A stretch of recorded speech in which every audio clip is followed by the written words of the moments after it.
Obviously আম্মুর অবদান সবচেয়ে বেশি। কারণ আমার বাচ্চাটা অনেক অসুস্থতা নিয়ে পরীক্ষা দিছে, আল্লাহ যে এত ভালো রেজাল্ট দিয়ে দিছে এর জন্য এই খুশিতেই আমার কান্না। ইঞ্জিনিয়ারিং পড়ার ইচ্ছা আছে আমার, যদি আল্লাহ চায় তাহলে ইঞ্জিনিয়ারিং রুটে যাব।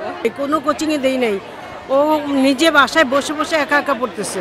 আমার বাচ্চাটা অনেক অসুস্থতা নিয়ে পরীক্ষা দিছে, আল্লাহ যে এত ভালো রেজাল্ট দিয়ে দিছে এর জন্য এই খুশিতেই আমার কান্না।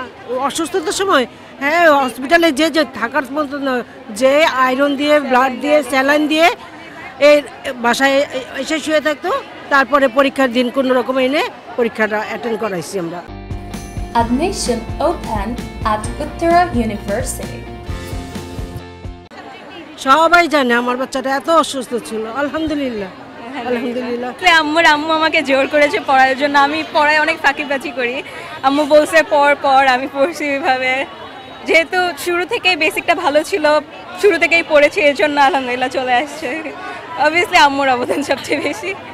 আমার বড় মেয়ে ওখানে বসে কাঁদতেছে, হ্যাঁ দেখ ওর ক্লাস হচ্ছে, ও তো আসতে পারতেছে না, বলে আম্মুর দ্বারা আমার ক্লাসটা শেষ করে আসতেছে। ও ইঞ্জিনিয়ারিং পড়ে, সিএসসিতে পড়তেছে, এখান থেকেই পাশ করেছে।